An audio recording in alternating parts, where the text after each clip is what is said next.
Business in Marseille.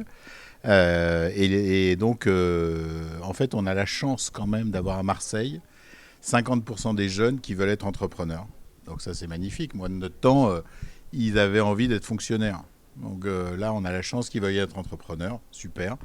La réalité, c'est que 5% le font. Donc 45% n'y vont pas, ne se lancent pas, parce que se lancer dans l'entrepreneuriat, c'est se lancer dans un bain où on ne connaît pas la température de l'eau, où on ne sait pas nager, où on n'a pas de maître nageur, etc. Et donc l'idée, c'est qu'on trouve un moyen de 3 volets. Un, la recherche, identifier qu'est-ce qui fait qu'un entrepreneur est un entrepreneur. Dans les 50%, je suis sûr qu'il y en a qui se disent entreprendre, c'est rien faire, gagner beaucoup d'argent, etc. Eux, il va falloir leur dire non, c'est pas ça, et n'y allez pas, hein. Faites autre chose. Par contre, ceux qui ont vraiment ça en eux, il va falloir qu'on les pousse. Donc recherche, éducation, et troisième pan, c'est expérimentation, mentoring, qui est plutôt ma partie, mais je vais laisser les 2 premières parties, notre ami Charlie, présenter.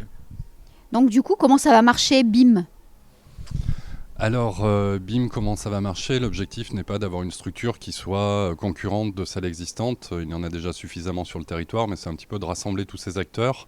Nous, Aix-Marseille Université, on pilote le pôle Pépite Provence d'étudiants entrepreneurs. C'est 120 000 étudiants potentiellement avec l'Université d'Avignon, l'école des mines de Saint-Étienne-à-Gardanne et également l'ENSAM à Aix. Nous avons un Master 2 de création d'entreprise sur Aix. Nous avons également obtenu des financements du PIA 4, programme d'investissement d'avenir, justement pour dupliquer la CISAM au sein de nos campus, pour avoir des lieux où les étudiants vont pouvoir venir discuter à la fois avec des chercheurs, des enseignants-chercheurs, mais également des entreprises. L'objectif, c'est vraiment de mélanger tout le monde pour générer de l'innovation derrière, que ces étudiants ils puissent aussi trouver des stages pour pouvoir développer leurs projets entrepreneuriaux et avoir un prototype qui soit potentiellement financé par l'Université d'Aix-Marseille afin d'aller trouver des clients, puisque vous trouvez un client avec un prototype et pas avec un PowerPoint.